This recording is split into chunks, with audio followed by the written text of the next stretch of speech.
हम लोग श्रीमद् भगवद गीता के चौथे अध्याय के पा अध्याय को पारायण करने या पाठ करने की महिमा को सुनते हैं। बड़ा रुचिकर कथा है। भगवान विष्णु ने कहा, मेरी प्रिय लक्ष्मी, अब मैं श्रीमद् भगवद गीता के चौथे अध्याय की महिमा का वर्णन करूंगा। गंगा नदी के तट पर काशी या बनारस नाम का एक शहर है, जहां विश्वनाथ के मंदिर में भरत नाम के महान संत हम्म, रहते थे। वे प्रतिदिन अत्यंत भक्ति के साथ श्रीमद् भगवद गीता के चौथे अध्याय का पाठ करते थे। पहले जब भरत तीर्थ यात्रा कर रहे थे, तब वे तपोदन नगर में भगवान कृष्ण के विग्रह के दर्शन करने गए थे। उस नगर से निकलते निकलते समय उन्होंने दो बेल के फलों के वृक्ष देखे। उन पेड़ों की छाया के नीचे विश्राम करने का निश्चय करते हुए वह एक पेड़ के जड़ को तकिए के रूप में प्रयोग करते हुए लेट गए और दूसरे वृक्ष की जड़ पर अपने पांव रख दिए। किसने रख दिए? भरत ऋषि ने। बड़ी रुचिकर कथा है। कुछ काल के बाद जब भरत वहां से चले गए, तो वो दोनों पेड़ सूखने लगे। 5-6 दिनों में दोनों पेड़ पूरी तरह सूख गए और मर गए। उन दोनों आत्माओं ने, जो उन पेड़ों में रह रही थीं, उन्होंने अपना अगला जन्म एक बहुत ही पवित्र ब्राह्मण की बेटियों के रूप में लिया। एक बार वे बालिकाएं जब 7 वर्ष की हो चुकी थीं, तब वे काशी की तीर्थ यात्रा पर निकली थी। काशी में घूमते हुए उन्होंने महारान ऋषि भरत को देखा। जब उन्होंने भरत महाराज को देखा, तो वे तुरंत गईं और उनके पास गईं और उनके चरणों में गिर पड़ी और मीठे शब्दों में कहा, ओह महाराज भरत, आपकी दया से हम दोनों वृक्ष योनि से मुक्त हो गए। जब भरत महाराज ने उनकी बात सुनी, तो वे हैरान रह गए। उन्होंने उनसे पूछा, मेरी प्यारी बेटियों, मैं कहाँ और कब तुम्हारे संपर्क में आया और तुम्हें पेड़ों के रूप से मुक्त कर दिया? कृपया मुझे यह भी बताएं कि आपने वृक्ष रूप कैसे प्राप्त किया। 2 प्रश्न। कैसे वृक्ष योनि से मुक्त हुए और कैसे आपको वृक्ष योनि प्राप्त हुई? क्योंकि मुझे इस विषय में कुछ भी जानकारी नहीं है। अब मुझे इस बात पे हंसी ये आ रही है कि जिसने उद्धार किया, उसको खुद को पता नहीं कि कैसे उद्धार कर दिया। ये बड़ी सुंदर बात है। इसी पे परम पूज्य जयप्रताप महाराज कहते हैं कि हमको पता नहीं कि हम दूसरों पे कितनी कृपा कर रहे हैं। उनको हरि नाम सुना करके, गीता भागवत सुना करके कितनी बड़ी कृपा हो रही है, हम खुद नहीं समझ रहे। जैसे आप देखें, भरत महाराज नहीं समझ पा रहे हैं। तत्पश्चात उन दोनों कन्याओं ने सबसे पहले भरत महाराज को वृक्ष रूप प्राप्त होने करने का कारण बताया, क्यों वृक्ष बन गई थी। दोनों लड़कियों ने कहा, महाराज, गोदावरी नदी के तट पर छिन्न पाप नाम का एक पवित्र स्थान है। उस स्थान पर सचतपा नाम के एक ऋषि थे। वे बहुत महान और कठिन तपस्या कर रहे थे। गर्मी के मौसम में वे कई आगों के होना चाहिए, कई आगों के बीच बैठ जाते। 8 प्रकार की अग्नि होती है, पंचाग्नि, 5 प्रकार की अग्नि होती है, 5 अग्नि होती है। और ठंड के मौसम में वह ठंडी नदी में खड़े रहते क्या होते। समय के साथ वे पूरी तरह से शुद्ध हो गए और अपनी इंद्रियों पर उनका पूर्ण नियंत्रण हो गया था। और धीरे धीरे उन्होंने परम पुरुषोत्तम भगवान कृष्ण के चरण कमलों को प्राप्त किया। भगवान ब्रह्मा ने सचतपा के दर्शन करने के लिए प्रतिदिन आना शुरू कर दिया और भगवान कृष्ण की भक्ति सेवा के बारे में उनके सामने प्रश्न की। ब्रह्मा जी प्रश्न कर रहे हैं। कितने रियलाइजेशन भरत महाराज को मिले होंगे, सॉरी क्षमा कीजिएगा, सचतपा को मिले होंगे। इस बीच भगवान इंद्र, देवराज इंद्र, सचतपा की उच्च स्थिति को देखकर बहुत चिंतित हो रहे थे। ये होती है दिक्कत, यह सोचकर कि वे एक दिन स्वर्ग के राजा के रूप में उनके पद को छीन लेंगे। अब ये बात समझ में नहीं आई ना। सचतपा को कोई इच्छा नहीं थी इंद्र का पद प्राप्त करने की, लेकिन इस जगत की वस्तुएं ऐसे ही हैं, पद ऐसे ही हैं। जब किसी को पद प्राप्त होता है तो सोचता है हर व्यक्ति मेरे पद की ही आशा लगाए हुआ है। उस समय देवराज इंद्र ने हम दोनों को बुलाया, जो उस जन्म में स्वर्गीय राज्य में अप्सरा थी, और हमें निर्देश दिया, जाओ और सचतपा के पतन का कारण बनो, इससे पहले कि वह मेरे पद को छीनने का प्रयास करे। देवराज इंद्र की आज्ञा को प्राप्त करने के बाद हम चल पड़ी और गोदावरी नदी के तट पर पहुंची, जहां सचतपा तपस्या कर रहे थे। उस स्थान पर हम दोनों ने उस साधु को हमारे साथ यौन संबंध बनाने के उद्देश्य से सस्तपा के बहुत समीप उत्तेजक रीति से गाना और नृत्य करना शुरू कर दिया। नाचते गाते हमारे शरीर को ढकने वाला वाला वस्त्र नीचे फिसल गया और हमारे स्तन दिखाई देने लगे। उस समय उस ऋषि ने हाथ में जल लेकर हमें इन शब्दों में श्राप दिया, तुम दोनों जाओ और गंगा नदी के तट पर बेल के पेड़ बन जाओ। उनका श्राप सुनकर हम दोनों उनके चरणों में गिर पड़ी और उनसे क्षमा याचना करने लगी। देखिए, समय नहीं लगता है अप्सरा से पेड़ बनने में। ये जगत ऐसा ही है। मेरे प्रिय ऋषि, कृपया हमें क्षमा करें, क्योंकि हम केवल महाराज की इंद्र की दासी हैं। महाराज इंद्र की, भगवान इंद्र की या देवराज इंद्र की दासी है। हमारा कोई इसमें अपना कोई प्रयोजन नहीं था। हमारे विनम्र व्यवहार को देखकर ऋषि प्रसन्न हुए और हमें बताया कि जब तक महाराज भरत हमारे संपर्क में नहीं आएंगे, तब तक हम पेड़ के रूप में रहेंगे। और उन्होंने हमें आशीर्वाद भी दिया कि हम अपने पिछले जन्मों को याद कर सकेंगे। क्यों? ताकि गलती की याद रहे, ताकि पश्चाताप रहे। मेरे प्रिय महाराज भरत, जिस समय आप तपोवन गए थे, आप हमारे नीचे विश्राम कर रहे थे। जब हम बेल वृक्ष के रूप में थे, तब आप श्रीमद् भगवद गीता के 4th अध्याय का पाठ कर रहे थे।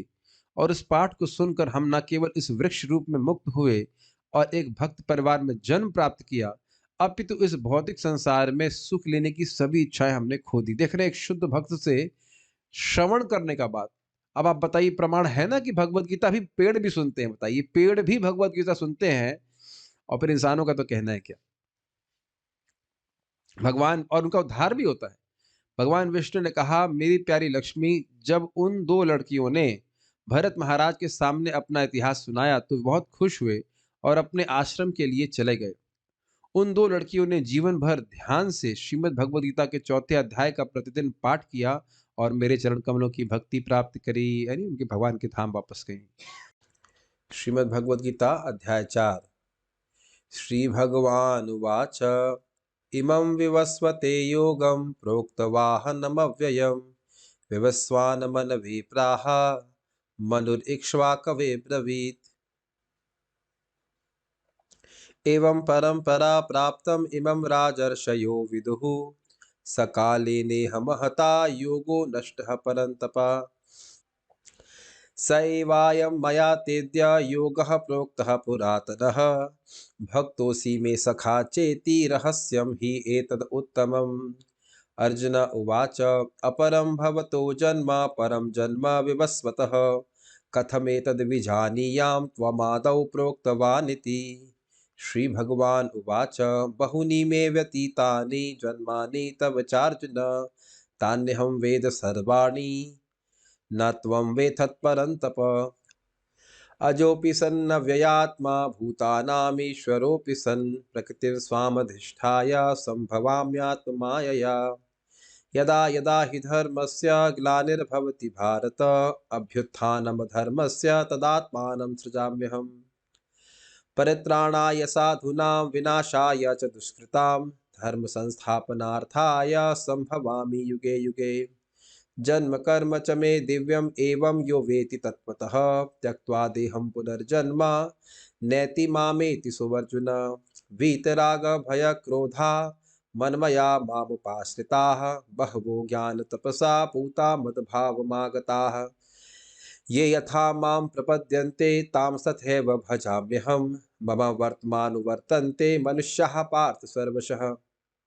काङ्क्षतः कर्मणां सिद्धिं यजन्त इह देवता क्षिप्रं हि मानुषे लोके सिद्धिर्भवति कर्मजा। चातुर्वर्ण्यं मया सृष्टं गुणकर्म विभागशः तस्य कर्तारमपि मां विद्य कर्तारमव्ययम्। न मां कर्माणि लिम्पन्ति न मे कर्मफले स्पृहा इति मां योऽभिजानाति कर्मभिर्न स बध्यते। एवं ज्ञात्वा कृतं कर्म पूर्वैरपि मुमुक्षुभिः कुरु कर्मैव तस्मात् त्वं पूर्वैः पूर्वतरं कृतं। किं कर्मेति कवयोऽप्यत्र मोहिताः तत्ते कर्म प्रवक्ष्यामि यज्ञात्वा मोक्षसे अशुभात्। कर्मणो हि अपि बोद्धव्यं च विकर्मणः अकर्मणश्च बोद्धव्यं गहना कर्मणो गतिः। कर्मण्यकर्म यः पश्येत् अकर्मणि च कर्म यः स बुद्धिमान् मनुष्येषु स युक्तः कृतस्न कर्मकृत्।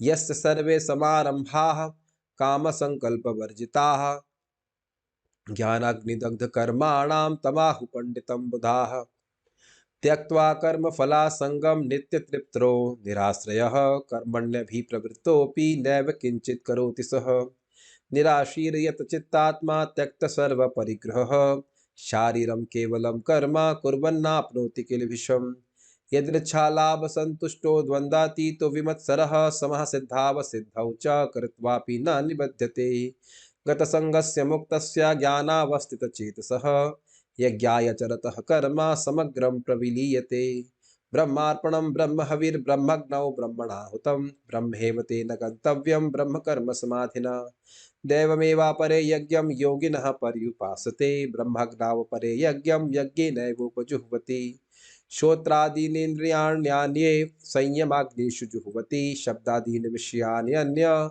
इन्द्रियज्ञासु जुह्वति सर्वाणि इन्द्रियकर्माणि प्राणकर्माणि चापरे आत्मसंयमयोगाग्नौ जुह्वति ज्ञानदीपिते द्रव्ययज्ञास्तपो यज्ञा योगयज्ञास्तथा परे स्वाध्यायज्ञानयज्ञाश्च यतः संशितव्रताः अपान जुह्वति प्राणं प्राणे पानं तथा परे प्राणापानगतिरुद्ध्वा प्राणायामपरायणाः अपरे नियताहाराः प्राणान् प्राणेषु जुह्वति सर्वेप्यते यज्ञविदो यज्ञक्षपितकल्मषाः यज्ञशिष्टामृतभुजो यान्ति ब्रह्मसनातनम् नायं लोकोऽस्ति यज्ञस्य कुतोऽन्यः कुरु सत्तम एवं बहुविधा यज्ञा वितता ब्रह्मणो मुखे कर्मजान् विद्धितान् सर्वान् एवं ज्ञात्वा विमोक्ष्यसे श्रेयान् द्रव्यमयाद् यज्ञात् ज्ञानयज्ञः परन्तप सर्वं कर्माखिलं पार्थ ज्ञाने परिसमाप्यते तद्विद्धि प्रणिपातेन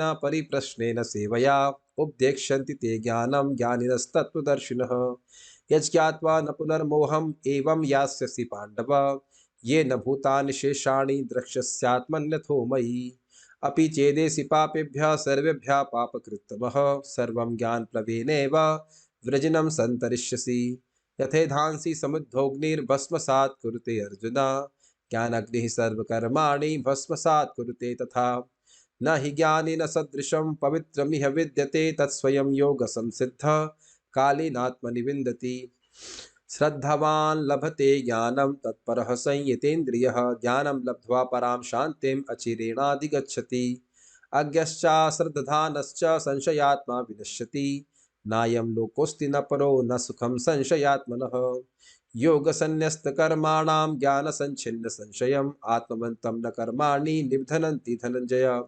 तस्मादज्ञानसम्भूतं हृतस्थं ज्ञानसिनात्मनः छित्त्वैनं संशयं योगम् आतिष्ठोत्तिष्ठ भारत हरे कृष्ण कृष्ण कृष्ण हरे हरे हरे राम राम राम हरे हरे।